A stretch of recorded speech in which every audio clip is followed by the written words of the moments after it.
I finally got my first real cinema camera. The Canon EOS C50. Look at this monstrosity. Um, I am not going to bore you with an unboxing video because I'm sure that you've seen plenty of those. But instead, I am going to give you my first impressions coming from normal hybrid cameras like the R5 and the R6. This is literally my first cinema camera. I've never held one before, so jumping into this one was incredibly overwhelming. I haven't even held the R5C if I'm being completely honest. So this new body style, very square, is a little familiar because the R50V, I know you're gonna laugh, the R50V is also very square, but this one right here just takes it to a whole nother level. So when I first opened it up, the first thing that I noticed when I picked it up was that it was incredibly lightweight. It was a lot more lightweight than I thought, very similar to the R5 Mark II. So that was very familiar. But as I picked it up, the size of it was incredibly overwhelming. It's so massive. It's like literally an entire block of cheese. Look at this thing. Obviously, I have a big lens on here, the 15 to 35, and the top handle, but this just looks so proper, doesn't it? It looks like an official camera. I look like a real boy with this thing. So the size of it, even though the weight was very familiar, immediately very familiar, the size of it physically, its footprint is much larger in my opinion. I actually have the R5 right here, and I can tell you that yes, this is a large camera, especially with the cage on it. This one is much larger. At least it feels like it, and that's probably because of its actual square shape. So that was the first thing, the size. It's very large. The second thing that took me a little bit aback was the amount of buttons that this thing has. If you look at this thing, there are buttons absolutely everywhere. They all have different words on them: light, lock, peaking, WFM, this, everything is so foreign to me. And maybe that's why it's a little overwhelming, is because a true cinema camera is 100% foreign to me. I've never worked with a proper cinema camera, not even the FX3.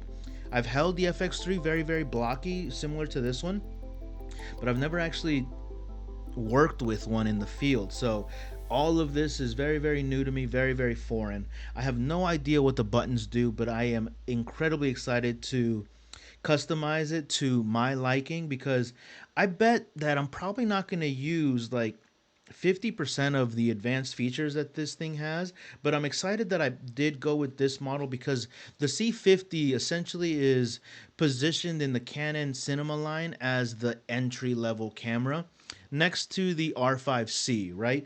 So the R5C, then I think it goes this one C50 because it's the newest camera, but then it goes into the C80, the C70, I think, and then we have a bunch of other features that are in those cameras as well. But this, for me, is like a nice.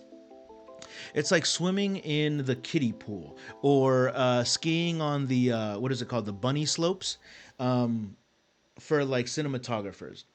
The main reason why I got this camera is because my work is slowly leading me to more and more filming and film heavy gigs. So I used to operate with just the R5 Mark II and the R6 Mark II, but I did upgrade recently to the R6 Mark III. And when I learned that the C50 and the R6 Mark III, which is a brilliant camera, have the exact same sensor with C-Log 2, I said this is going to be perfect for my filming workflow. The R5 II is going to remain in my arsenal, but it's going to be more of a true like hybrid camera with a more dedicated focus on photography, because that 45 megapixel is tremendous. Probably one of the best sensors that I've ever used on a photography camera. The 45 megapixels just gives you so much flexibility in post, and it's very forgiving. It's a great camera. The third thing about this camera that was overwhelming, just the top three. There was a lot. The top three was the menu system. The cinema menu system is very different than the photography menu system, and I've never operated in the cinema menu system. So getting used to that and seeing all of the small text and all of the things that you can change, and like all of it's just so the minutiae, everything, every little thing can be changed. And I know that in the hour, 2 hours that I was playing, it took me about 2 hours to actually go through the entire system, like page by page and line item by line item, just reading them, not understanding 90% of it. That took me about 2 hours. And I still didn't get it, right? I closed out the menu system, and I kind of what I do now with my new cameras is that I download the official manual from Canon USA. And I encourage you to do this too if you just picked up a brand new camera.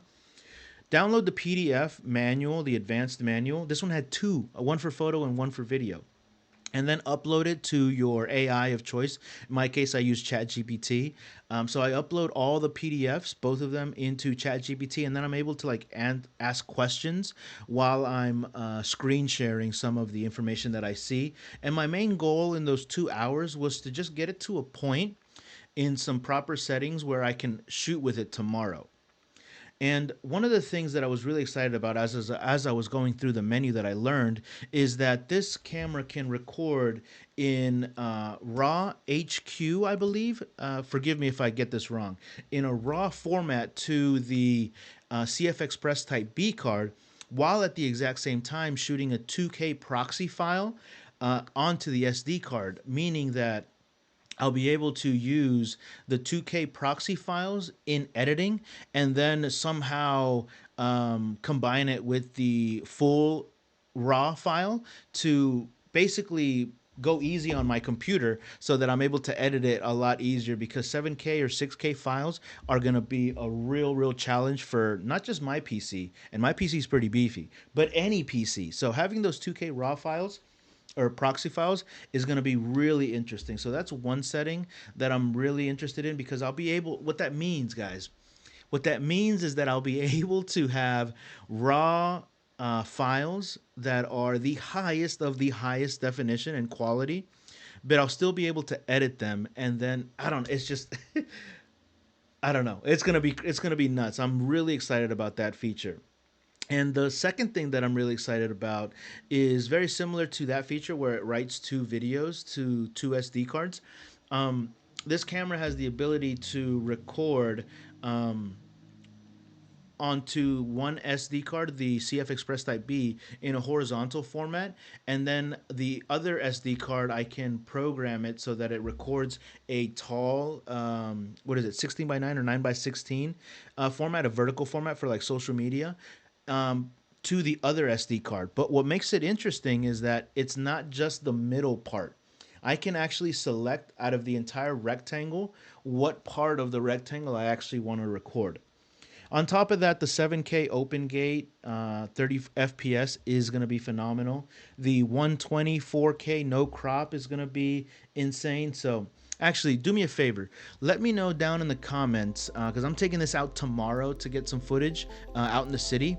Let me know what video setting you think I should try out. I think I have everything that I need to try something, to try stuff, and then come back, and then hopefully I'll have another video up for you very soon after.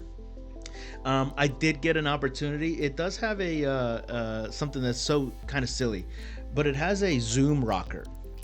A zoom rocker that's that you can zoom in, that's supposed to be for like a zooming module that fits onto like the Z lenses that'll automatically zoom optically, like in and out with the rocker. But you can also program it to be a digital zoom. So my 15 to 35 just kind of turned into, what is that, a 35 to double, a 35 to 70, right? The digital zoom, and because it's a 32 megapixel sensor, the digital zoom didn't look too bad. I'll have to play with it to see what it actually looks like, because it is a digital zoom, and if you know anything about digital zooms, it does lower the quality because you're actually punching into the file. But I thought that was kind of neat. It might come in handy in a punch, especially if I'm using like an 85 millimeter and I need just a little bit more, like 100 millimeters. I'll be able to kind of do that in the file. I don't know, some basic nerd stuff. And I don't know, guys, I'm really excited, incredibly overwhelmed. I don't even know where to begin. I don't even know where to begin.